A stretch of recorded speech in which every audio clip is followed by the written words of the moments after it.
Let's explore a world where humanity has achieved an incredible feat: taming and raising dragons, integrating them into daily life.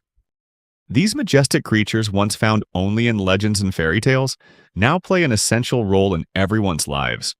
In this vast world, dragons are classified into several groups, each serving different purposes. First are the small dragons, 2 to 3 times larger than a human. These smaller creatures are capable of transporting goods and people, becoming reliable companions in the field of logistics. Moving up a size, we encounter the medium-sized dragons, as tall as houses. With their powerful bodies, they are responsible for transporting heavy and bulky items, becoming indispensable allies in the grand scheme of progress. These magnificent creatures, with their awe-inspiring presence, perform crucial tasks that are impossible for ordinary humans to accomplish. However, among these dragon groups, a select few transcend the boundaries of utility, rising to become core weapons in medium to large armies. These dragons carry immense significance. In the symphony of military might, the larger dragons find their purpose, receiving noble titles and commanding the respect of all who witness their majestic forms. The guardians of these powerful creatures, known as dragon knights, undergo special training to forge an unbreakable bond with their talented companions, ensuring seamless coordination on the battlefield. Against this backdrop, Cyril LaRose stands out as a remarkable exception among his peers. Cyril's view of dragons went far beyond the common perception. He didn't see them as mere tools of labor or weapons of war. In that era, becoming a dragon knight was a great honor, bringing not only admiration but also significant financial rewards. On an ordinary day, Cyril strolled through the bustling town, his keen eyes observing all the activity around him. While walking, he came across a man struggling with a small dragon. Despite the man's repeated commands, the dragon remained motionless, unresponsive to his pleas. Intrigued, Cyril moved closer to get a better look, and noticed an unmistakable limp in the dragon's right hind leg. Filled with compassion, Cyril approached and gently informed the man about the dragon's injury. Recognizing the significance of this wound, Cyril recommended giving the dragon a well-deserved day of rest. Especially since it was also experiencing mental stress, Cyril showed an admirable level of compassion. The dragon seemed to thank him. Cyril gently told it to take care of itself. At this moment, we learn that Cyril can converse with dragons. He is the only one with this magical skill. He empathizes with these creatures, and for that he is often ridiculed by those who see dragons as mere tools. Cyril's exceptional difference was the very reason for the contempt he endured. In handling and controlling dragons, Cyril was known for his unique approach, which made him sought after by Lindworm, the largest order of dragon knights. However, Cyril quickly found himself at odds with the order's treatment of dragons, and could not remain silent when he witnessed their mistreatment. Consequently, after just 1 month, Cyril was expelled from Lindworm. Despite this, Cyril wasn't bothered, as he had already been wanting to leave the order. Now, Cyril had to find his own way as a freelance dragon knight to make a living. Arriving at the public office, he saw countless requests available for anyone to take on, all related to dragon knight duties. As he observed the notice board, Cyril realized that most of these requests required renting a dragon, highlighting the challenge ordinary people faced in owning one themselves. Accepting a mission to train a newly hatched dragon, Cyril went to the meeting point, where the client Patrick was waiting. Patrick explained that he was having trouble taming the dragon he had bought for his son. Cyril discovered that in Town Hall it had become a common custom to raise a child and a dragon together, with the hope that a bond would form, turning the dragon into the child's loyal protector. Patrick said he had hired many dragon trainers, but none could make this dragon obey. Cyril asked to see the dragon in the backyard. When he saw the Tarasca dragon, Patrick mentioned that this dragon was very suitable because it wouldn't grow too large and could adapt to daily life. Cyril approached the dragon and introduced himself. As soon as the dragon recognized Cyril, it cried out that they had to let it see its sister again. Concerned, Cyril asked the dragon for the whole story. The dragon was surprised that a human could understand its words. It explained that it had been separated from its sister since birth. The dragon asked Cyril to help it reunite with its sister, promising to obey him in return. The two agreed to a deal. She would obey Cyril once she was reunited with her sister. She asked Cyril to let her live with her sister, and in exchange, she would take care of Patrick's son and serve their family. Cyril told Patrick the whole story, and Patrick agreed to look for the dragon's sister. They went to the dragon merchant where Patrick had bought the first dragon, and successfully found her sister. When the two dragon sisters met again, A scene full of love and affection between the two sisters unfolded before everyone's eyes. It was truly a tender moment. As Patrick watched them nuzzle each other, he realized that dragons had feelings just like humans. Patrick decided to buy the other dragon as well, and both sisters thanked Cyril, ready to follow his commands. Cyril petted them and told them to get along with each other, then left them in Patrick's care. Patrick praised Cyril for achieving the impossible, just when he was about to give up on taming the dragon. Cyril advised Patrick never to separate the two sisters, even when they grew up, because it could cause trouble for him. After leaving the two sisters with Patrick, Cyril continued on his journey. Cyril recalled being exiled from the strongest guild, but he remained firm in his plans and had no regrets. According to Cyril, he understood the feelings of dragons because he could understand their language. With determination, Cyril continued to follow his principle of putting dragons first. The next day, Cyril returned to the public office and saw a few dragon knights backing away after seeing a daunting quest. Cyril decided to take that very quest, as he wanted to build a good reputation with future clients. Arriving at his newest client's location, Cyril stood before a magnificent mansion. Although this quest seemed simple, just delivering a letter, Cyril didn't think it was a very profitable one because it required the presence of a dragon.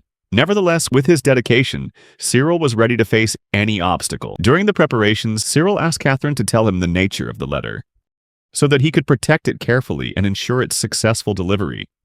At first, Catherine was skeptical of Cyril's abilities, but after a moment of hesitation, she finally decided to reveal its contents. She explained that it was a love letter, a reply to a letter from Baron Burke. From Catherine's expression, it was clear she was only participating in this romance out of formal obligation, not because she was truly invested in the relationship.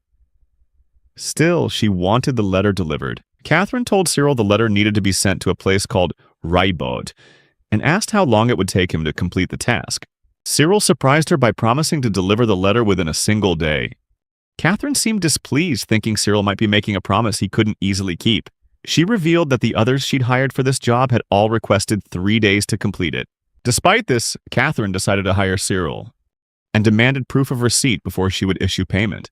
After she handed the letter to Cyril, he left, determined to do the best job possible. This was an excellent opportunity for him not only to get acquainted with the Molinier family, but also to build a good reputation with the Baron's family. Cyril headed to a shop to rent a dragon, aiming to fulfill his promise of delivering the letter within 1 day. He walked into the shop already knowing exactly what he needed. Cyril asked the merchant to rent him a wyvern, and he specifically requested the fastest one they had available. The merchant nodded and said he currently had 3 wyverns, then led Cyril to them. Cyril saw many different types of dragons in the shop.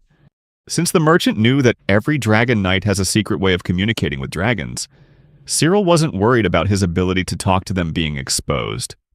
As he got closer to the wyverns, he heard them chatting with each other. One of them remarked that Cyril, being a human, looked rather foolish compared to the last customer. When Cyril approached, he objected to their words, saying they were calling him a fool. The wyvern laughed loudly at Cyril's reaction and replied that it was just speaking the truth. However, the wyvern was immediately stunned when it realized that a human could understand and communicate freely with them. The other wyverns were also incredibly surprised, thinking it was a rare thing for a human to be able to talk to dragons. One wyvern even asked Cyril if he had been raised by dragons, and was even more shocked when Cyril said no. They called him a weirdo and asked why he was there. Cyril got straight to the point and asked for the fastest partner to deliver a letter with him. Immediately, one of the wyverns chimed in, claiming to be the fastest of the 3. But before Cyril could answer, another wyvern cut in excitedly, constantly asking questions about the letter's contents, as if it were an exciting love letter. Cyril, flustered by the wyvern's enthusiasm, could only nod in agreement. The wyvern continued to press him, wanting to know the gender of the sender, and when it learned it was a woman, its excitement grew even more, practically begging Cyril to choose it for the mission. Before Cyril could even reply, this wyvern demanded to hold the letter. Cyril was taken aback but still agreed to the request. The other 2 wyverns showed no interest in human women and mocked the other wyvern's excitement. However, it remained enthusiastic. The merchant told Cyril that the other wyvern was actually the fastest. Cyril looked at that wyvern, but after a moment's thought, he saw the enthusiastic one standing there in disappointment. In the end, Cyril decided to choose the excited wyvern for the job, despite the merchant's confusion as to why Cyril didn't pick the fastest one. The wyvern was overjoyed and immediately asked for the letter. Cyril hesitated for a moment, but then handed it over. The wyvern held the letter in its mouth and cheered with delight that the letter carried the scent of a beautiful girl. Cyril had second thoughts about his choice, but they eventually began their journey to the destination. While flying, the wyvern wouldn't stop gushing about the girl's handwriting, making Cyril seriously think that this wyvern's level of perversion was unbelievable. Who needs a comedy show when you've got a pervy wyvern? He thought to himself. However, Cyril's choice proved to be the right one, as the wyvern flew at an incredible speed after receiving the letter. As promised, they reached their destination in just half a day. The Baron was extremely excited to receive the letter, and immediately after, he sent Cyril on his way. Cyril now understood that the Baron was a rather strange person, and it must have been difficult for Catherine to deal with him. Cyril brought the reply letter back for Catherine and gave it to the wyvern. Thanks to the wyvern's relentless excitement, they returned to Catherine's place in the remaining half of the day. Seeing the job completed even before a full day had passed, Catherine was very surprised and excited. To her, completing this mission within the promised time was unbelievable. Catherine praised Cyril's abilities, impressed by the young man sitting before her, and properly asked for his name. She promised to remember him for future tasks, marking a great success for Cyril, as he now had a connection with a wealthy client, just as he had hoped. The next day, Cyril went to the dragon market to look at the dragons. But buying one for himself was still far out of reach. He planned to buy a dragon in the future, which would help him get more jobs. While strolling around and looking at the dragons, Cyril noticed a Balor dragon being sold for a very low price. This made him anxious. He walked into the owner's shop, his face full of worry. To his surprise, Cyril discovered that Balor, the dragon he'd had his eye on, was so cheap he could easily afford her with the money he'd earned from the guild. However, the sight of the tattered poster displaying Balor's price made him feel a bit sad. Determined to find out the reason behind this, Cyril mustered the courage to ask the shopkeeper about the dragon's unbelievable price. The shopkeeper, looking worried, hesitated before answering, which only heightened Cyril's anxiety. He pressed on, hoping for reassurance that there was nothing wrong with Balor. Finally, with some relief, the shopkeeper assured him that Balor was perfectly healthy, perhaps even healthier than the average dragon of her kind. Fascinated by the mystery surrounding Balor's unusually low price, Cyril persisted in asking for an explanation. The shopkeeper, growing more and more anxious, stammered out the truth. Balor had no motivation to do any work.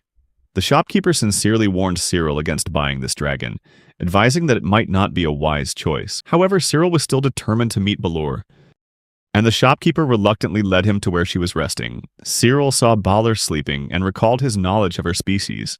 He knew that Balors were often used for transportation. Though they weren't the fastest, they made up for it with their wide backs and excellent stamina, making them reliable for long journeys. Additionally, being herbivores, Balors could sustain themselves by grazing in fields and drinking from rivers, easing any concerns about providing food. As Cyril watched Balor resting peacefully, seemingly indifferent to her surroundings, he greeted her with a determined spirit. Cyril started a conversation with Balor, trying to elicit a response from the apathetic dragon. He asked his questions with the utmost politeness, genuinely curious as to why she didn't want to work. However, Balor remained completely uninterested, ignoring Cyril's questions, as if she knew there was no point in communicating with a mere human. After opening her eyes, she finally broke her silence, simply stating that talking to humans was meaningless to her, not realizing that Cyril could understand her words. Taken aback by this revelation, Cyril confirmed that he understood what Balor had said, causing her to jolt upright, disbelieving what she had just heard. Balor asked again and again, unable to believe that Cyril could actually understand her. Though momentarily shaken by the idea that a human could communicate with a dragon, Balor quickly returned to her usual lethargic state, showing little interest in further conversation.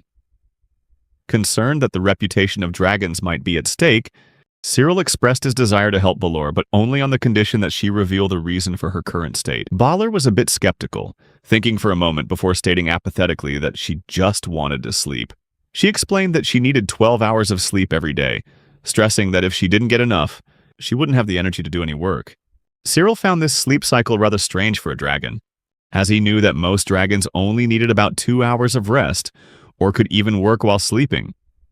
However, he also understood that every dragon had its own unique traits and habits. After contemplating the purchase of Balor, Cyril asked her directly if she would be willing to work for him if he guaranteed her 12 hours of sleep each day.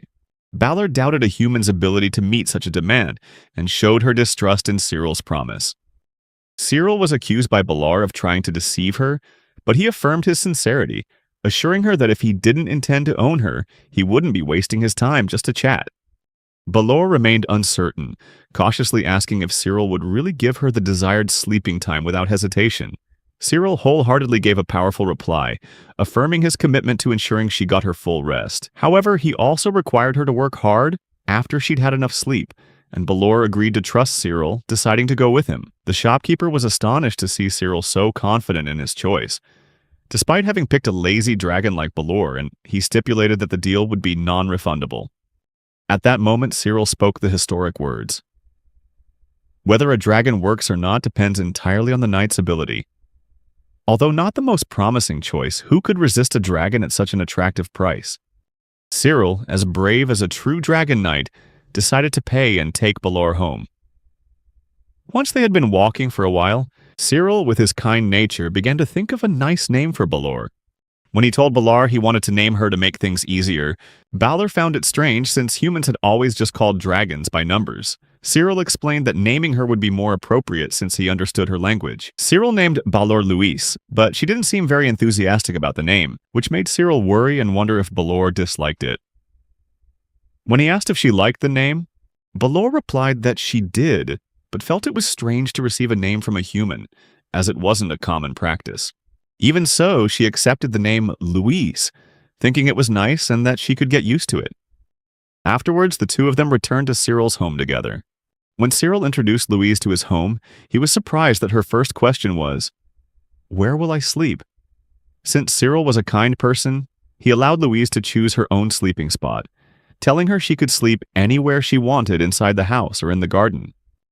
When Louise was a bit surprised to see the empty garden, Cyril explained that he had rented a house large enough for a big dragon to live comfortably. However, Louise didn't much care about the empty garden, as long as she was allowed to sleep. Cyril was so surprised by how important sleep was to Louise that he teased her, saying she must really love to sleep. He then told her the day was almost over, and since he had nothing for her to do, she could go to sleep. Louise, still shocked that Cyril was letting her sleep so easily, asked again if he was sure he wanted a dragon like her as his own. Without hesitation, Cyril told Louise to just sleep and not to worry. Louise found it strange how well Cyril was treating her. It wasn't normal for a human, so she told him he was weird, to which he replied that other people often called him that too. Now that Louise felt she could trust her master, she decided to reveal her secret. She stunned Cyril by telling him she had something she'd never shown anyone before. Then, Louise launched spears of light into the sky, leaving Cyril stunned. He watched the brilliant spears in amazement, as that was not a known trait of the Balor. His face filled with awe, Cyril asked Louise how she could do that, saying he'd never seen a Balor with such an ability. He added worriedly that he had seen hundreds of Balor, but she was the first one to possess this power. Louise then revealed that using this special power had a drawback. Louise explained that every time she used this special power, she would become incredibly tired. Cyril was thrilled but couldn't understand the source of the power, and he realized that those spears of light were so powerful, they must consume a massive amount of energy, leading to her exhaustion. Louise promised that if Cyril ever needed it, she would use that power for him. But being the kind person he was, Cyril told her not to push herself too hard. He simply expressed his gratitude. When the sun rose the next day, Cyril found Louise sleeping in the garden. He greeted her and said he was going out to find work for them both. Louise opened her eyes and Cyril told her to just sleep until the afternoon, before he returned with a few job requests. After leaving the house, Cyril wondered if he should keep letting Louise sleep so much, but he also believed that she was finally starting to trust him. Cyril went to the public office to find work. As he was looking at the job request board, searching for transportation-related jobs now that he owned a Balor, he was suddenly called out to by Rose, the receptionist. She said she had been waiting for him and had a special request just for him. Cyril was surprised by this offer, especially a request from Rose herself. Rose announced that Lady Catherine thought very highly of him, and this request came from her. Rose also added that it wasn't easy for a freelancer to meet Lady Catherine's standards. Hearing those words made Cyril feel like his hard work was paying off. When Cyril asked what the request was, Rose revealed that it was a secret search mission, stunning him by revealing that the princess was missing.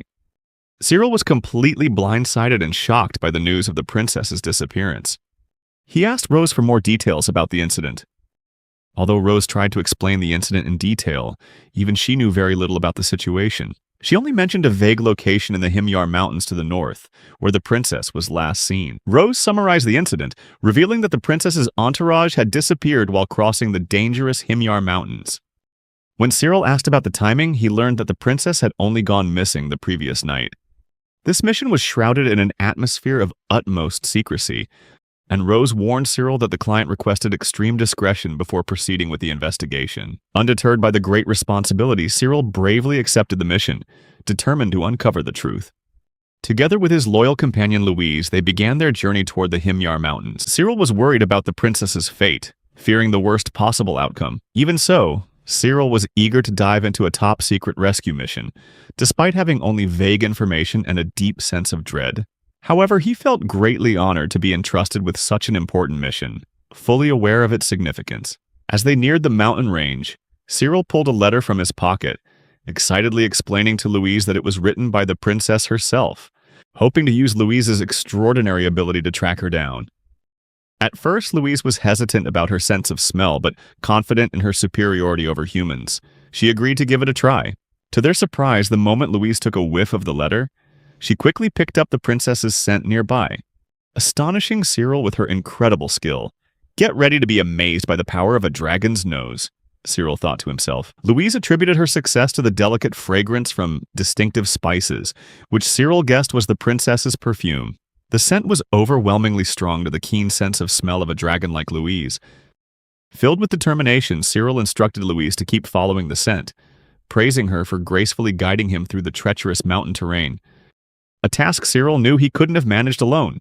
Louise's agility brought a genuine smile to Cyril's face, though a fleeting memory reminded him that his methods might not have been well received at his old guild.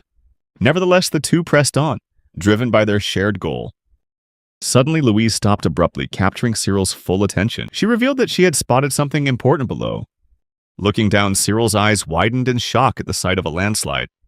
That had revealed the princess's carriage. He suspected the princess might still be trapped inside, making him wonder if it was safe to climb down to rescue her. However, Louise, ever fearless, reassured Cyril that climbing down would be easy for her. "We're talking about a dragon after all," she said confidently. Without a moment's hesitation, Louise quickly scrambled down the mountainside, leading Cyril to the princess's carriage. There, they found the unmistakable crest, confirming without a doubt that they had found the princess's vehicle. Filled with concern for the princess's condition, Cyril carefully assessed the condition of the fallen guards, worried for their safety. As he touched the carriage, Cyril was surprised to be blocked by a powerful barrier that radiated a strong, protective aura. After careful consideration, Cyril and Louise devised a plan to use Louise's incredible strength to break through this barrier. With one powerful strike, Louise shattered the barrier, leaving Cyril stunned and full of admiration for her. Peering inside the carriage, Cyril saw the nearly unconscious form of the princess. Realizing the barrier had likely protected her from harm, he gently approached and tried to wake her. Startled by the presence of a stranger in her carriage, the princess initially reacted with confusion, letting out screams and protests. However, Cyril remained calm and explained the situation, reassuring her that he was there to rescue her. Gradually, the princess calmed down and turned her attention outside the carriage, seeing the fallen guards and the surrounding wreckage. Recognizing the urgency of the situation, Cyril suggested finding a doctor after they left the mountain range. However, showing her compassionate nature, the princess expressed concern for the safety of her accompanying soldiers, a noble gesture. Cyril explained that it was impractical to carry the injured soldiers at the moment, but he promised to return for them as soon as possible. Moved by Cyril's dedication and care, the princess reached out her hand to him. Understanding her intention, Cyril took her hand, helping her out of the carriage. The princess, her legs still shaky from the ordeal, stepped out with Cyril's assistance. As they began their descent down the mountain, Cyril asked about the princess's condition, mentioning how Louise had assisted in the rescue, ensuring a smoother journey. The princess, seemingly lost in thought, appeared distant, prompting Cyril to ask what was troubling her. Startled, the princess admitted she was thinking and began to verify Cyril's identity as a dragon knight. She asked why someone of his talent would choose freelance work instead of joining a knightly order. Cyril was surprised by the princess's quick assessment of his abilities after just a brief encounter, and he asked her why she had come to that conclusion. The princess explained that a dragon knight who is cherished by their dragon is of immense value, and she wondered why Cyril wouldn't seek the support and prestige of a knightly order. Cyril gave vague explanations, keeping his personal reasons a secret. As the conversation unfolded, they continued their descent down the mountain. Before long, Cyril and the princess arrived at the public office where Rose was waiting. Rose was astonished and overjoyed to see the princess safe, praising Cyril for his outstanding achievement. The princess expressed her deep gratitude and wished to reward Cyril for his bravery. However, as a knight of honor, Cyril refused any reward beyond the agreed-upon payment for the mission. With nothing left to offer, the princess sought a way to express her gratitude. In the end, she decided to give Cyril a handkerchief imprinted with her crest, assuring him that he could count on her help whenever he needed it. Cyril accepted the handkerchief solemnly, moved by the princess's gesture. He bid the princess farewell, feeling pleased and satisfied that the rescue mission had been a resounding success. As Cyril and Louise left the public office, their hearts were filled with a sense of accomplishment, knowing they had made a significant difference in the princess's life. After successfully rescuing the princess, Cyril received a hefty reward of 1,000 reals, a considerable sum for anyone involved in the mission. Louise, his loyal companion, reminded Cyril of his promise to buy her a nest as a reward. However, Cyril seemed to have other plans in mind, much to Louise's disappointment when he turned down her request for a nest. Cyril explained that 1,000 reals was what an ordinary person earned in an entire month, and so he suggested they find something much better than just a nest. Upon hearing this, Louise's eyes lit up with happiness and excitement. She eagerly asked Cyril about his proposal. Cyril indulged her curiosity, revealing that he intended to buy her a proper bed set, further fueling the excitement of Louise, who had never seen a proper bed in her life. As they approached a shop specializing in dragon supplies, a familiar face appeared. Lin Wern, a dragon knight from Cyril's old guild. Lin expressed surprise at seeing Cyril again, and mentioned hearing that he had left the guild. Cyril's face grew somber as he faced his former comrade. Lin offered to speak with the higher-ups in the guild, suggesting that Cyril could rejoin their ranks. Cyril thanked him for the offer but firmly refused, having no desire to return to the guild. The Dragon Knight then tried to persuade Cyril by mentioning that he would have to abandon his principle of treating dragons as equals if he wanted to be readmitted. However, Cyril remained uninterested and dismissed the offer, unwilling to compromise his beliefs. Lin saw Cyril's stance as stubbornness, believing that many would covet an affiliation with a powerful knightly order like Lindworm, but Cyril remained unmoved. Lin insisted that without the guild's backing, it was difficult to achieve anything in today's world, and continued trying to change Cyril's mind. Meanwhile, Louise's patience was wearing paper thin as she endured their seemingly endless conversation. She kept reminding Cyril about the fascinating topic they were supposed to be discussing. Yes, the highly anticipated world of beds. Cyril, ever the bearer of interesting news, revealed that the bold Dragon Knight had suggested that letting Louise sleep a full 12 hours a day was perhaps not the most ideal arrangement. Louise, in utter disbelief, looked as if she was about to explode upon hearing that. Lin was bewildered to see Louise growling. Cyril cheerfully accepted the Dragon Knight's request to stop Louise as he looked on, bewildered and utterly confused. With a mischievous smile, Cyril gladly accepted the knight's compliments about his seemingly supernatural spellbound dragon. But in a surprising twist, Cyril revealed that his magical secret lay not in incantations or enchanted items, but simply in the genuine care he had for his scaly companions. The knight was left speechless, and his shocked expression was plain to see as Cyril dropped this unexpected bombshell. Who needs magic and potions when you can just show genuine affection for your fire-breathing comrades, right? After the Dragon Knight left, still muttering about the encounter, Louise found this strange. Cyril explained that he and the other Dragon Knights had never really gotten along. Then, Cyril affectionately comforted Louise, gently stroking her scales and whispering soft words of reassurance. He promised her, his voice filled with unwavering dedication, that he would always prioritize her well-being, ensuring she got a peaceful 12 hours of sleep every day, as long as she was by his side. With a deep understanding between them, they both entered the shop, where the owner greeted them warmly. Cyril asked the shopkeeper for a mattress set suitable for his dragon, and Louise could hardly contain her excitement when she saw the countless mattress sets before her. Overjoyed, she immediately jumped onto the mattress, which made Cyril worry, and he had to apologize to the shopkeeper for any trouble she might have caused.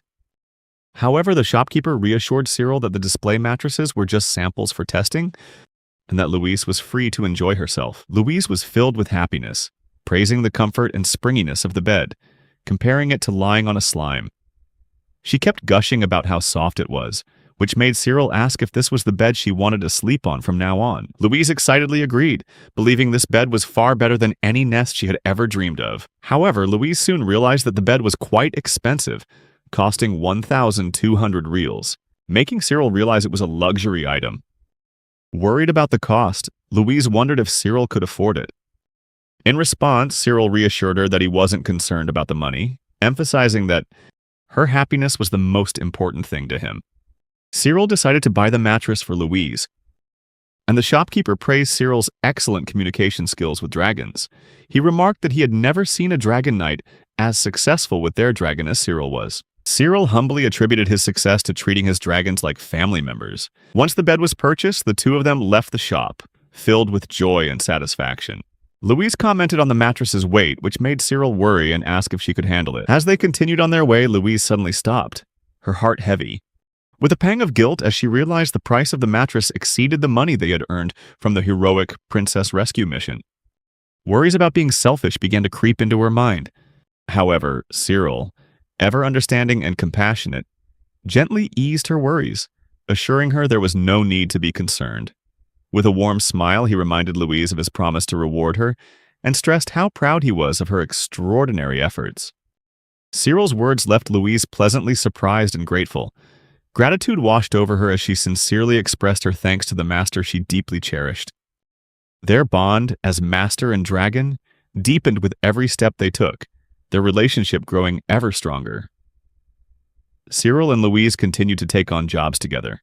One day, after completing a mission, Louise complained to Cyril about her fatigue, admitting that their recent work had been quite strenuous. Cyril agreed that the job had been demanding, but he explained that they needed to work hard to make a living. Cyril assured Louise that he wouldn't overwork her and suggested she head home first, while he finished turning in the quest. Louise started heading home while Cyril felt a bit anxious, thinking about the potential dangers she might face. However, given the town's peaceful nature, he trusted she would be safe and decided to let her go on her own. Suddenly, a realization struck Cyril, as he considered that if his dragon could go home by herself, then perhaps he could also train them to work independently later on. After finishing his task, Cyril began to consider buying another dragon, expanding his team and his capabilities. With new possibilities in mind, he decided to explore the options ahead, thinking, the more dragons, the better. As he entered the bustling market, Cyril's eyes lit up with recognition as he came face to face with the merchant who had sold him his beloved companion, Louise. Recognizing Cyril as the customer who had chosen the lazy yet lovable Balor dragon, the merchant greeted him warmly. Their previous encounter quickly brought back fond memories. Amidst the friendly greetings, a hint of concern crossed the merchant's face, suggesting there might be some issue with the Balor's performance. Sensing the merchant's worry, Cyril quickly reassured him that he had no intention of complaining or asking for a refund. He promised that his dragon was growing well and bringing him endless joy. With a mischievous smile, Cyril showed that everything was fine, and that Louise was an indispensable part of his life. Cyril admitted his intention to expand his dragon family. Despite facing a tight budget after splurging on previous luxuries, he sincerely confessed that he couldn't just splash out on another dragon right now, and expressed his desire to find a more affordable option. Hopeful, yet understanding of the situation, Cyril asked the merchant if there were any cheaper dragons available. Unfortunately, the merchant shook his head sadly, informing Cyril that there were currently no cheap dragons like Balor in stock. This left Cyril deep in thought, a mix of curiosity and determination, along with a bit of confusion as he accepted the reality of the situation. Cyril politely asked the merchant to keep him in mind if a budget-friendly dragon appeared later on.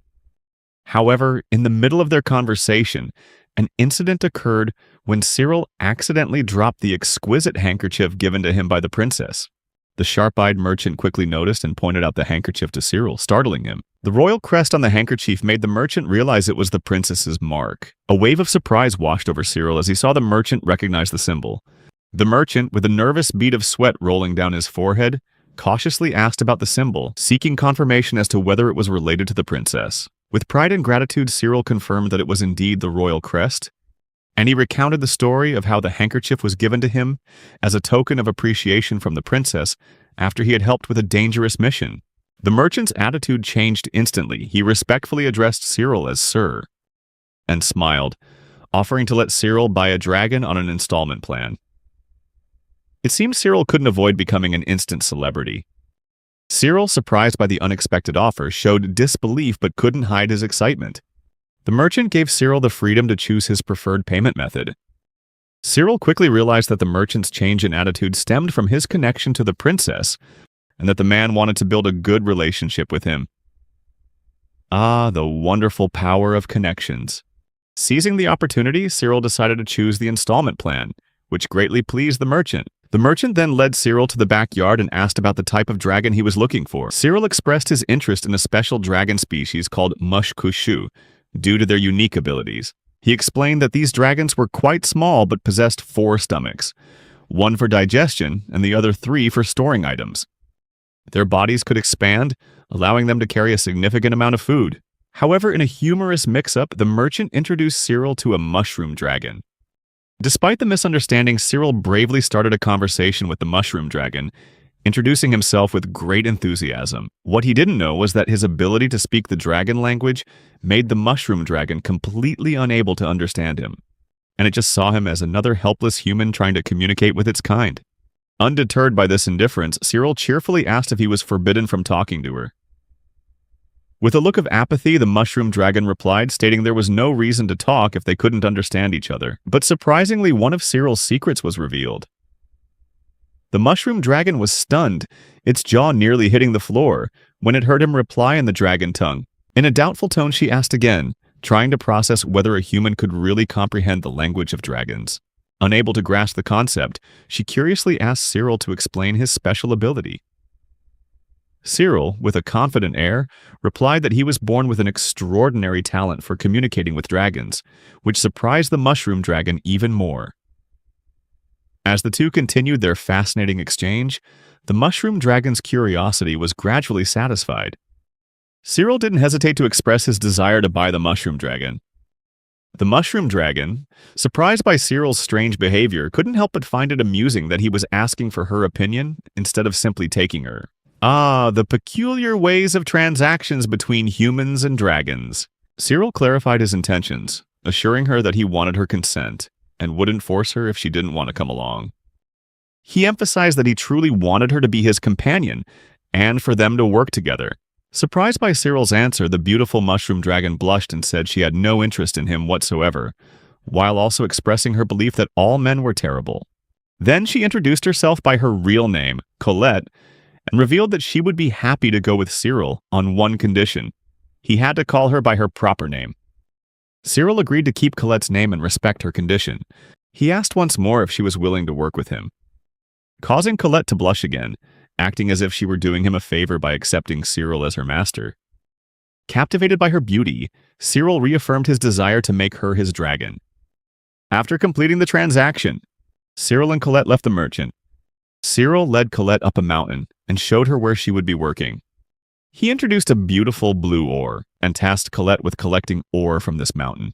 Cyril provided her with the necessary information about the ore and instructed her to store it in her storage stomach before returning to town to sell it for a high price. Colette confidently agreed to collect the ore, believing it would be an easy task. Cyril appreciated her help, and Colette was happy to be working for him. However, Cyril surprised her by asking her to complete the task independently without his supervision. Colette was surprised as working without her master's guidance was a completely new concept for her. Cyril reassured Colette that he trusted her and would not watch over her as she worked. Although Colette wondered if Cyril was afraid she would be lazy, he reaffirmed his trust in her. Colette agreed to work alone, and the merchants were very surprised when Cyril proposed his business terms. Colette completed her assigned task perfectly without any help. Cyril was very pleased to see her competence and realized that his business plan could succeed. After Colette finished her daily work, Cyril took her home and led her to the back garden. He asked if she found the garden suitable for resting. Colette expressed that she preferred the garden over the market as a place to rest. She noticed another dragon in the garden, and Cyril introduced her to Louise. Louise woke up and explained that she had sensed someone besides Cyril, which had woken her. Cyril informed Louise that he had decided to bring another dragon into their family. Colette introduced herself, and the two dragons greeted each other with friendly smiles. Cyril observed his two dragons and quickly realized the space limitations in the garden. The two dragons also acknowledged the situation without much worry, voicing their opinions. Colette found Louise's ability to sleep fascinating, while Cyril realized that if he planned to add another dragon to the family, he would need a larger space. In an exciting turn of events, Cyril began a new journey, escorted by his pair of reliable dragons. As the three of them strolled on a beautiful day, Colette couldn't help but comment on Louise's constant state of sleepiness. With a dreamy expression, Louise frankly admitted that she always craved more sleep, leaving Colette completely bewildered. Colette turned to ask Cyril for his insight into Louise's sleeping habits, since dragons normally only need a short nap of about 2 hours a day. Cyril reassured Colette that he was fully aware of Louise's special requirement, as she needed up to 12 hours of sleep to maintain her health and beauty. He proudly explained that his extraordinary ability to communicate with dragons gave him deep insight into their specific needs. To further illustrate his point, Cyril reminded Colette of her own unique traits. While she had initially objected to being named, Louise remained serenely silent, undisturbed by the conversation. Colette's mood changed. While walking, Colette's attention was caught by a shop. Cyril scanned the area, searching for the item that had caught Colette's attention, and asked what had caught her eye, causing Colette to blush and refuse to talk about what she had just seen. Cyril encouraged her to share what she wanted, but Colette refused, blaming her secrecy on her changing moods. She continued with her daily work, parting ways with Cyril to carry out her task. Cyril searched around for what had caught Colette's attention. After finishing his work with Louise, Cyril temporarily left her in a safe place and went to the dragon merchant's shop. The merchant greeted Cyril warmly. Cyril asked if Colette had visited him earlier. The merchant revealed that Colette had arrived earlier and gave Cyril the money pouch she had left behind. Cyril explained that the money in the pouch was Colette's first earnings from her first day of work, and that it would be used to make the first installment payment. He also informed the merchant that Colette would continue to make regular payments. The merchant was very impressed with this arrangement and praised Cyril for training Colette to complete such a difficult task in just one day. The merchant expressed his surprise, remarking that Cyril must possess an incredible talent for training dragons. The merchant commended Cyril for his dedicated character, noting that he hadn't expected Cyril to pay so promptly, as most people tend to pay late. Cyril was also surprised, expressing his desire to establish a good relationship with the merchant, since he treated his dragons much better than others did. The merchant smiled and shared that all the dragons in his shop were precious treasures to him.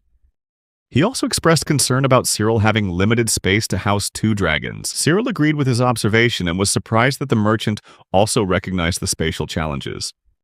The merchant explained that in town there were only 2 types of areas: small spaces suitable for 1 or 2 dragons, and larger areas that could house dozens. Cyril acknowledged the merchant's insight and expressed his desire to hear more about the options. The merchant then informed Cyril about a large house that he could show him, but warned of a problem with the newly built house. Dragons seemed reluctant to live there. Despite this, Cyril accepted the merchant's offer and agreed to see the potential residents. The merchant was very pleased and expressed his delight that Cyril was willing to proceed with exploring the new house. Cyril led his 2 dragons to see the potential house, understanding that dragon knights had lived there before, but none of their dragons wanted to enter this beautiful home. When both Louise and Colette looked at the house, they found it wonderful and ideal for living. Cyril mentioned that the house had been vacant for a long time due to this drawback, which allowed him to rent it at an affordable price. Cyril planned to use his ability to communicate with dragons to solve the problem and make the house their home. Hope sparkled in his eyes.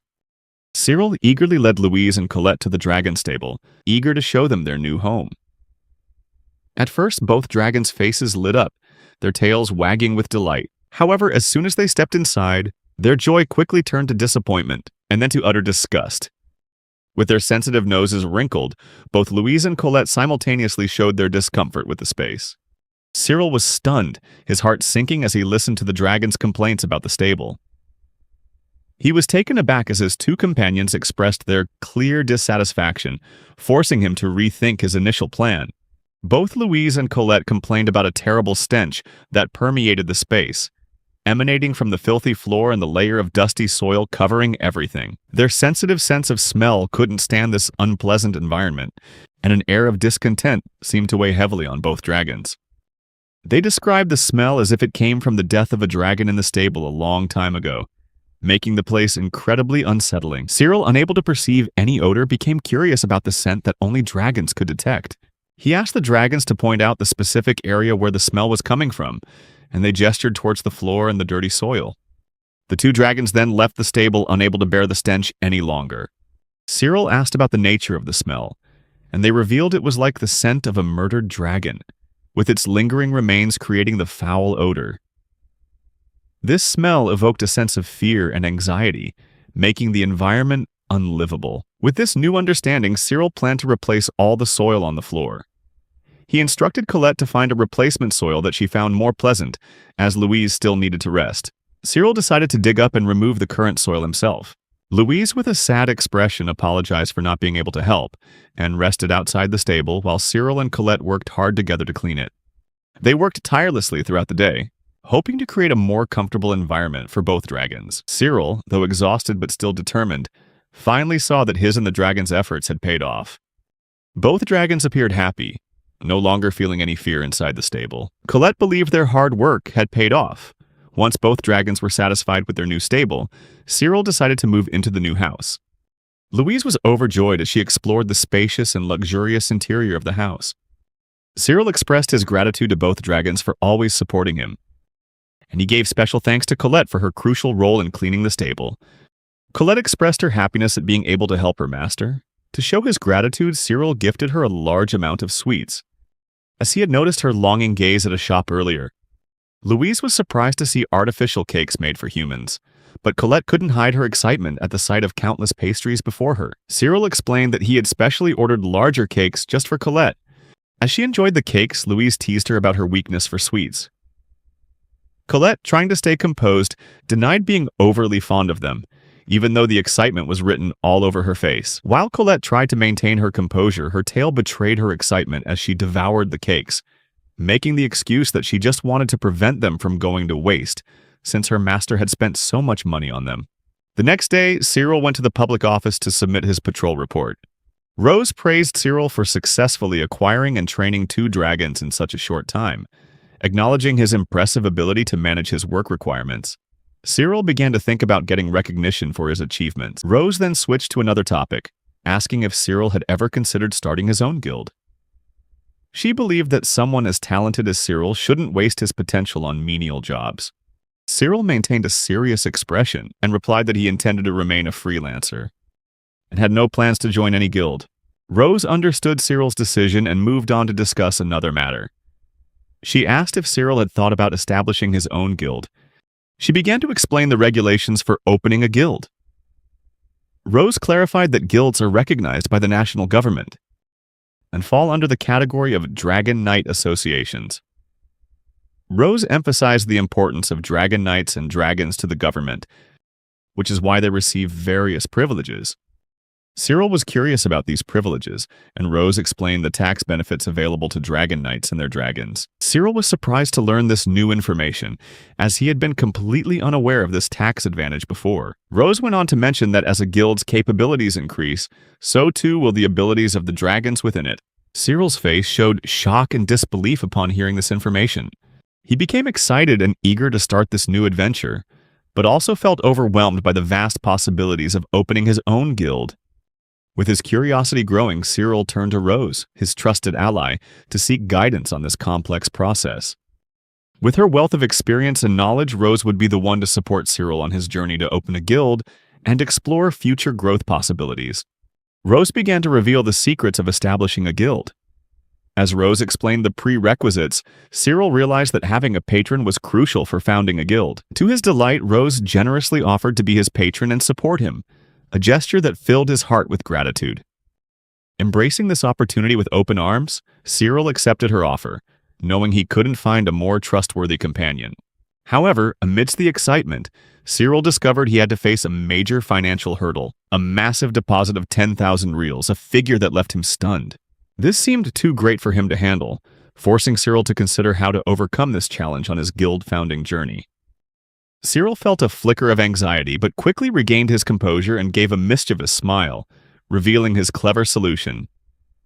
He revealed that Colette, his special dragon, had accidentally discovered a rare treasure, priceless polylite ore.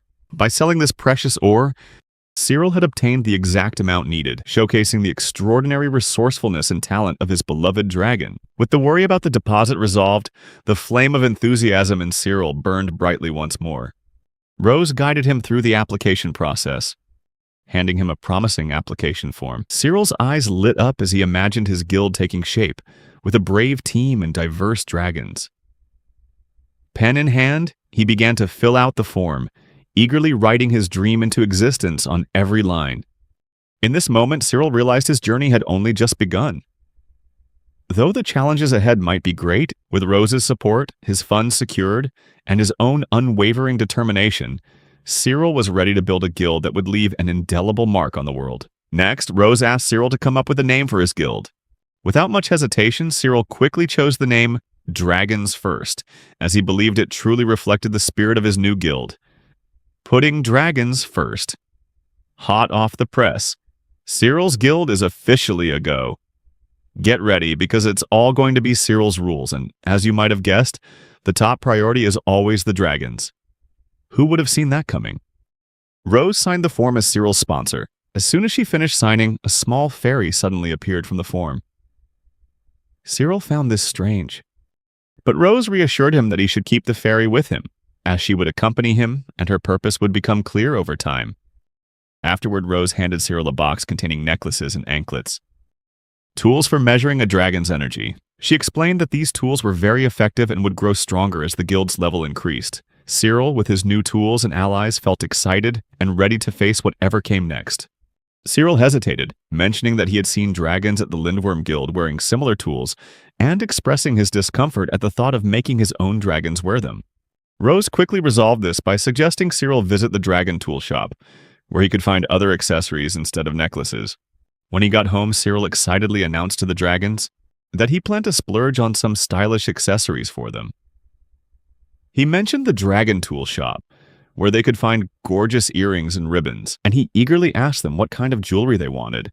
To no one's surprise, Louise, with her passion for sleeping, suggested a sleeping bag as her preferred accessory. Cyril raised an eyebrow, realizing his dragons had rather unique fashion tastes. As a compromise, Louise eventually chose a sleep mask, perhaps hoping it would help her look prettier and sleep better. Turning to Colette, Cyril curiously asked about her preferences, and watched as she blushed, requesting a cute little ribbon. It seemed even powerful dragons had a touch of adorable femininity. Amused and delighted by his dragon's differences, Cyril took them to the dragon tool shop, ready to order the custom-made sleep masks and enjoy their unique fashion choices.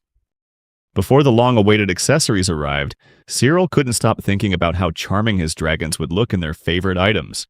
Cyril helped his dragons put on the new necklaces, though he couldn't shake the uneasy feeling in his gut. As Louise excitedly awaited her stylish sleep mask, a sudden light flashed from Cyril's pocket, catching his attention. To his surprise, it was his guild card that was glowing, signaling that the guild had unexpectedly reached level 2. Confused and bewildered by this rapid level up, Cyril shared the strange event with Rose, seeking an explanation. Rose, just as puzzled, checked the guild card but found no errors or glitches, confirming the level up was correct. Cyril couldn't help but wonder if some supernatural force or glitch was at play, making his guild an overnight success. Filled with curiosity about the rewards that came with reaching level 2, Cyril turned to Rose, eager to uncover these secrets. With a smile, Rose unfolded a piece of paper, and it magically transformed into a detailed map of the town. Cyril's eyes widened as he saw a bright dot marking Louise's location, showing she was within the guild's range. When he looked for Colette's location, Cyril's initial disappointment quickly turned to amusement as he assumed she was in a remote area, outside the map's current range, diligently carrying out her mission on the mountain. Rose, intrigued by this new information, revealed a hidden feature of the map, a special zoom function. With a tap of her hand, the map zoomed in and revealed Colette's exact location, much to Cyril's delight. Cyril realized that every time his guild leveled up, he would unlock more special abilities, making him feel like a true master to his dragon companions. As Cyril returned home, he was filled with excitement for the expanding potential the future held. Cyril excitedly presented Colette with a carefully prepared bag, inside which was the ribbon she had long been waiting for. Upon seeing the adorable accessory, Colette's eyes sparkled with delight, and a radiant smile spread across her face. Cyril gently took out the ribbon and skillfully tied it on Colette. Instantly, Colette became shy, her scales shimmering with embarrassment. Unable to contain his admiration, Cyril showered her with compliments, praising Colette's radiant beauty. Colette's heart filled with joy, mixed with acute shyness as she realized how much Cyril truly cared for her. Their lighthearted banter echoed, creating a warm and loving atmosphere in their dragon-filled home. Wait, what? Cyril thought to himself. As he looked back at his guild card, another brilliant flash of light surprised him, signaling an increase in the guild's experience. Although the guild's level hadn't changed, the significant jump in experience caught his attention. Glancing at Colette, who was glowing with joy, Cyril couldn't help but wonder if there was a connection between the dragon's affection and the mysterious glow of the guild card. In the morning, Cyril and Louise began their new journey. Their eyes filled with excitement as they discussed Colette's laughter from the night before. Cyril suddenly realized that Colette longed to impress him, and that his praise had the power to evoke genuine happiness from his dragons. The memory of Colette's radiant ribbon, along with the glowing guild card, returned, reinforcing his belief that the theory about the link between guild progress and dragon affection was well-founded. Meanwhile, Louise, wearing her adorable sleeping mask, eagerly drew Cyril's attention to a letter of commendation proudly displayed at the public office, honoring the prestigious Lindworm Guild. Cyril acknowledged that Lindworm's recognition was well-deserved, and realized that his own guild had the potential to achieve similar accomplishments. A fire of determination ignited within Cyril, as he envisioned a future where his guild would also receive the kingdom's admiration and praise. As Cyril was engrossed in the bulletin board announcement, a familiar face from his time as a dragon knight suddenly appeared before him. An old comrade from the Lindworm Guild, the smug dragon knight, filled with pride, couldn't resist boasting about Lindworm's newfound fame, proudly proclaiming that they had attracted many renowned B-rank dragon knights and experienced individuals to join their ranks. Cyril listened, but in his heart his resolve to follow his own path only grew stronger. Cyril recognized the skill and prestige that B-rank dragon knights possessed, and understood their crucial role in guild operations. However, he remained unmoved by the mockery, steadfast in his disapproval of Lindworm's policies despite their current success. Cyril understood that a guild is not just built on reputation, but on its principles and vision, which he valued above all else. As the Dragon Knight left, Cyril's attention was immediately drawn to the growing crowd outside. Intrigued by the commotion, he approached a nearby bystander and asked about the cause. He discovered that a massive hunt was underway to capture a rebellious dragon that had escaped from a neighboring guild. Cyril found this incident extremely unusual, as he had never encountered a similar situation during his entire time as a Dragon Knight. His curiosity was piqued, and he began to consider investigating further, imagining himself conducting a daring inquiry to uncover the truth behind the event. However, a glance at Louise made him give up the idea, as he understood the importance of ensuring her well-being. He pushed his curiosity aside just before entering the town hall. Cyril had an interesting encounter with a dragon. Seemed to recognize him. The dragon named Emma begged for Cyril's help, expressing that she could no longer stay with her guild, which worried Cyril. He decided to take Emma home and remembered that she was a tide dragon, his former servant from the Lindworm Guild. Cyril recalled that tide dragons were smaller in size but were often sought after by guilds for their powerful combat abilities. Curious as to why Emma had left her guild, Cyril asked her. Emma explained that one day she felt unwell and wanted to rest, but her guild wouldn't listen and forced her to keep working. As a result, she made a mistake, got injured, and was then reprimanded by the guildmaster. The guildmaster claimed that a dragon that makes a mistake is useless and should be worked to death or discarded. Emma's story saddened Cyril, and he realized she had been waiting for him near the town hall. Emma's tearful plea pierced Cyril's heart, leading him to offer her shelter in his humble home. Yet, even as he extended his hospitality, a sense of unease lingered in his mind, anticipating the potential complications that could arise. The involvement of the Lindworm Guild could lead to major trouble, and as Emma continued to express her hardships, their conversation was abruptly cut short by a loud, forceful knock at the door. The sound immediately brought a deep sense of anxiety to both Cyril and Emma. Emma, consumed by fear, imagined the menacing presence of the Lindworm Guild, relentlessly pursuing her. However, Cyril, with his innate resolve, reassured Emma and stepped forward to confront the Dragon Knight, who brazenly accused him of stealing his own dragon. The Dragon Knight, bolstered by the claims of supposed witnesses, confronted Cyril with arrogant confidence, escalating the tension and making the situation even more serious. Cyril frankly admitted that Emma was with him, but he refused to hand her over. He proposed a more peaceful solution. The Dragon Knight could return to the Lindworm Guild, and they could negotiate in exchange for Emma later. Cyril hoped this reasonable approach would de-escalate the tension and avoid an unnecessary confrontation, while protecting Emma from the fate she so feared. The stubborn Dragon Knight refused Cyril's proposal, insisting he couldn't hand over a runaway dragon like Emma. Cyril brought up what Emma had said about the guildmaster's plan to work her to death, which made returning her unacceptable. Cyril told the Dragon Knight to leave and go back to his guild. However, the Dragon Knight deliberately stormed into Cyril's house, terrifying Emma. Louise, sensing a threat to her master, immediately fired a powerful spear of light at him, which the Dragon Knight barely managed to dodge. Losing his composure, he flew into a rage, but Cyril told him he deserved it for trespassing. Once again, Cyril demanded that he leave, and the Dragon Knight finally retreated, not forgetting to issue some threats on his way out, while Louise went back to her nap. After the incident, Cyril decided to go to the Lindworm Guild to negotiate Emma's adoption. He met the guildmaster, Dickie Rudge, who was surprised that Cyril wanted to take in one of their dragons. After receiving a positive response, Cyril stated his determination not to let the guild continue mistreating Emma, asserting that he didn't care how he was judged for it. Cyril requested the necessary financial arrangements to formally adopt Emma, disregarding the traditional deference Dickie expected. Cyril surprised Dickie with his unexpected actions, leaving him flustered and losing interest in continuing the discussion, finally agreeing to let Cyril take the dragon. Upon returning, Cyril could sense the anxiety coming from his beloved dragons. His heart filled with empathy and concern when he saw their tense expressions. Cyril's gaze fell upon Emma, whose eyes were glistening with tears, stirring his compassionate nature. In a gentle gesture, Cyril wrapped his arms around her, pulling her into a comforting embrace and reassuring her that everything would be all right. As Emma's trembling began to subside, Cyril revealed some good news, sparking hope and soothing their souls. Sensing the importance of the moment, Cyril turned to Emma, inviting her to share her thoughts on the path ahead. With unwavering resolve, Emma expressed her deep desire to stay by Cyril's side, becoming an indispensable part of his team. Just then, a magical light suddenly appeared in Cyril's hand, capturing everyone's attention. They stared in awe at the appearance of this mystical light. The group witnessed the appearance of a radiant ring, which the dragons immediately recognized as an ancient artifact.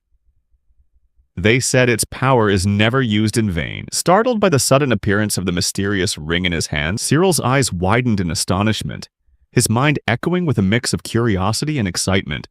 What truly stunned Cyril was the revelation from his loyal and wise dragons. This ring, now revealed to be an ancient artifact, held a profound meaning. The dragons shared a story woven through time, telling of a hidden treasure, the very creation of the legendary Dragon King, a symbol of their species' rich heritage. In the dragons' collective memory, their kind once ruled the earth, and this artifact was a symbol of their reign. Cyril's heart filled with wonder upon learning that this ring only appears before those who are truly loved by dragons, a testament to the deep bond between him and them.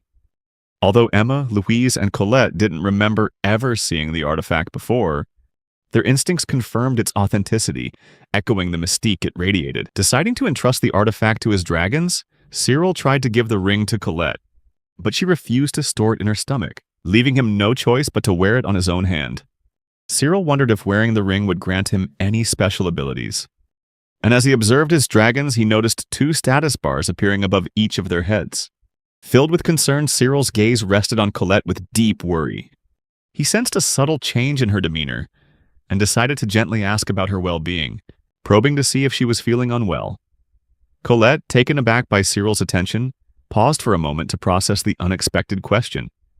At first, she tried to deny any discomfort, insisting that she was perfectly fine. However, Cyril knew deep down that she might be hiding some kind of fatigue he hadn't yet noticed. With sincerity, Cyril revealed his special ability. He could see 2 status bars above each dragon's head, showing their physical and mental condition. As the truth became clear, Colette realized her fatigue hadn't gone unnoticed by her caring master. A gentle smile appeared on her lips, a mix of surprise and gratitude. Cyril's kind and sensitive nature had uncovered the silent struggles she was enduring. Without hesitation, Cyril admitted that he had overlooked the signs of her fatigue before, and sincerely apologized to Colette for not realizing it sooner. Colette, humble and resilient, tried to brush off Cyril's concern, reassuring him that it wasn't a big deal. However, with heartfelt conviction, Cyril stood firm, reminding Colette that her health was paramount, and he would ensure she got the rest she needed. Cyril's voice was filled with determination and sincerity as he insisted that Colette take a day off. With conviction, he stressed the importance of protecting her health, advising her not to push herself to the point of exhaustion. The warmth in his words seeped into Colette's heart, making her feel cared for and valued. Cyril understood that the ancient ring was given to him so he could monitor Colette's physical condition and prevent her from overworking. The sense of responsibility was almost palpable. In her proud yet warm manner, Colette reluctantly agreed, acknowledging that she needed a rest. Cyril was glad to have the ring, as it allowed him to take better care of his dragons. Sometime later, Cyril LaRose welcomed an unexpected guest, Roland Flory. Roland brought with him promising missions with great rewards and glorious fame. Following Miss Marina's introduction, Roland spoke of a battle that a guild of dragon knights had left unfinished. The Dragon Knight Guild had fought a group of monsters with the aim of earning rewards and enhancing the guild's prestige. However, Roland's somber voice was heavy with tragedy as he revealed the horrific aftermath of the battle. The entire Vanguard team won. Those who led the charge were now just a memory. The brave souls had been completely wiped out, with no one left to tell the tale. Cyril's eyes widened in disbelief, unable to believe what he was hearing. Such catastrophic events hadn't occurred in the last 5 years, leading him to question the mysterious circumstances that led to this unprecedented disaster. With solemnity, Roland continued to reveal the intricate details of the mission, awaiting Cyril's unwavering resolve. He explained that a crucial aspect of the Dragon Knight's procedure during subjugation missions was the venerable last will, a personal item of immense significance, fully aware of the spiritual and sentimental value they held. Roland continued, his voice a mix of urgency and hope. He revealed the exact location where Cyril must carry out this solemn duty, Tansig Valley, a landmark both intimidating and enchanting. To encourage Cyril's unwavering commitment, Roland offered a reward of 5,000 reals, a significant sum that could advance Cyril's ambitions and provide him with financial stability. Grateful for the offer, Cyril felt the weight of the mission, understanding that this was not just a simple task but an opportunity to prove himself and secure a future for himself and his dragons. Cyril expressed his gratitude to Roland, while silently pondering the moral dilemma of having to retrieve the dragon gear belonging to the fallen knights. As a thoughtful leader, Cyril carefully planned his journey, taking into account the sleeping habits of his precious companion, Louise. Drawing a mental map, Cyril estimated the pilgrimage to Danzig Valley would be an arduous 3-day journey, where both challenges and discoveries awaited them. Louise suddenly surprised Cyril by revealing that she had overheard the entire conversation about the mission the night before, causing him to worry about his privacy.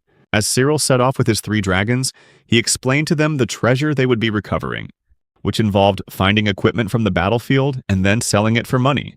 Cyril also shared cautionary tales about people who had accidentally activated cursed magical items through carelessness, stressing the need for caution during the recovery process. After several days of travel, they arrived at Danzig Valley and witnessed the grim scene of the battle's aftermath, 20 fallen dragon knights and 30 dead dragons. Cyril's group felt a sense of sorrow at the tragedy. Emma signaled that there were no enemies around, and Cyril ordered his dragons to search for necklace-like accessories.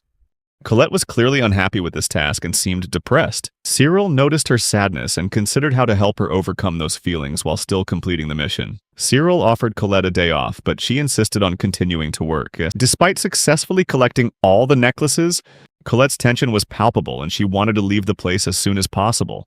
However, Cyril refused to leave, before ensuring the fallen warriors and dragons were given a proper burial. His dragons were surprised by Cyril's intention, as they had never heard of a burial for both humans and dragons. Cyril's decision seemed strange to them. Cyril explained that he couldn't just leave the dead without giving them a proper farewell. Noticing his dragons looking at him strangely for wanting to bury the fallen dragons, Cyril apologized, stating that he could do it alone if they didn't agree. In response to Cyril's words, the accessories on the 3 dragons suddenly began to glow. Cyril realized he had earned more of the dragon's respect, and that his act of burial was not just a show of respect, but also a way to further strengthen the bond between him and his dragons.